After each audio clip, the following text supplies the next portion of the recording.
Hello everyone, দেখো আজকে তোমাদের সাথে একটা নিরামিষ আইটেম আমি শেয়ার করছি। এটা হচ্ছে নিরামিষ আলুর পরোটা করব। তো যখন ভাববা যে আলুর পরোটা খাবো, আলুর পরোটা খেতে গেলে তো অনেক সময় মনে হয় যে এর মধ্যে তো একটু রসুন পেঁয়াজ দিলে বেশি ভালো লাগে, কিন্তু নিরামিষ যদি কেউ খেতে চাও তো এর মধ্যে এইবার এরকমভাবে বানিয়ে ফেলতে পারো নিরামিষ আলুর পরোটা। কী কী দিয়েছি জানো তো? এই আলুটা সিদ্ধ করে আলুটাকে ফ্যানের তলায় রেখে দিয়েছি ম্যাশ করে, কারণ হচ্ছে আলুর জলটা শুকানোর দরকার আছে। আর এর মধ্যে দিয়েছি আমি লঙ্কার গুঁড়ো, ধনের গুঁড়ো, জিরের গুঁড়ো, হালকা একটু গরম মশলার গুঁড়ো আছে, লবণ আছে, লেবুর রস আছে, আর সঙ্গে কিন্তু চাট মশলা, আমচুর এগুলোও দিয়েছি। আর তোমরা না প্রয়োজনে আদা বাটা দিয়েছি। আর এর মধ্যে না একটুখানি দেবে, ওই ধনেপাতা কুচি। ধনেপাতাটা আমার আজকে নেই বলে আজকে আমি ধনেপাতা কুচি দিতে পারিনি, কিন্তু ধনেপাতা কুচি দিলে দারুণ লাগে খেতে, টেস্টটা আর মানে নিরামিষ হলেও ভীষণ ভাল লাগে। আর এদিকে কিন্তু আমি আটা আর ময়দা মিক্স করে দেখো মেখে নিয়েছি।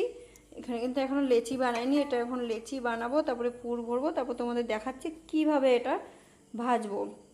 তো এইভাবে দেখো আমি এটাকে মিক্স করেছি, আর এর মধ্যে একটু একটু কাঁচা লঙ্কা দিয়েছি, কারণ হচ্ছে আমি ঝাল খেতে ভালোবাসি, তো সেই কারণে কাঁচা লঙ্কা দিয়ে রেখেছি। আর এটা একটুখানি মেলে রেখেছি ফ্যানের তলায়, কারণ হচ্ছে এটা জলটা যত শুকাবে তত বেশি ভালো হবে বেলার সময়, নাহলে জল জল থাকলে বেলতে তোমাদের খুব অসুবিধা হবে, পুরো ফেটে বেরিয়ে যাবে। তো সেই কারণে আমি এটা জল শুকানোর জন্য মেলে রেখেছি গামলার মধ্যে। তো চলো ততক্ষণে আটার লেচিটা বানিয়ে নিই। ও আমি কিন্তু লেচি বানিয়ে আবার লেচির মধ্যে পুরো ভরা হয়ে গেছে, আর এইটা দেখো আমার ছেলে ভরেছে, দেখো ফেটে গেছে পুরো।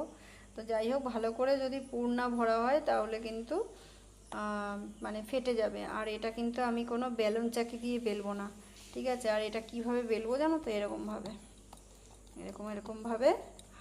হাতের সাহায্যে বেলবো, কারণ হচ্ছে এটা যদি আমি বেলুন দিয়ে বেলি তাহলে কিন্তু এটা ফেটে যাবে। আর অনেকে বেলুন দিয়ে বেলে, আমিও আগে বেলতাম, কিন্তু এখন দেখি যে না, হাতের সাহায্যে যদি আমি এটাকে বড় করি না, তাহলে এটা বেশ সুন্দরভাবে বড় হয়। কারণ দেখো আলুটাও এখানে ভালো করে ম্যাশ হয়নি বলে এখান দিয়ে যখন করছি তখন ফেটে যাচ্ছে, এগুলো আর কি গোটা আলু রয়ে গেছে। তো এই জন্য আলুটা ভালো করে ম্যাশ করা দরকার। আমাদের ম্যাশার আছে, কিন্তু ম্যাশার আমি ইউজ করিনি একটাই কারণে, যে আবার বাসন ভরাবো, ওই জন্য আর করিনি। কিন্তু এটা আমার কুড়েমি ছিল, এটা না করে যদি ম্যাশার ইউজ করতাম তাহলে ভালো হতো। তো দেখো এটা আমার বেলা হয়ে গেল। এইভাবে বেললে বেশি সুবিধা। আর দেখো হালকা আমি অয়েল দিয়েছি, খুব অয়েল দিইনি, ঠিক আছে? এবার এখানে কিন্তু আমি তাওয়া বসিয়ে দিয়েছি, তাওয়াতে গ্যাসটাও ধরে দিয়েছি, আর এই যে খুন্তি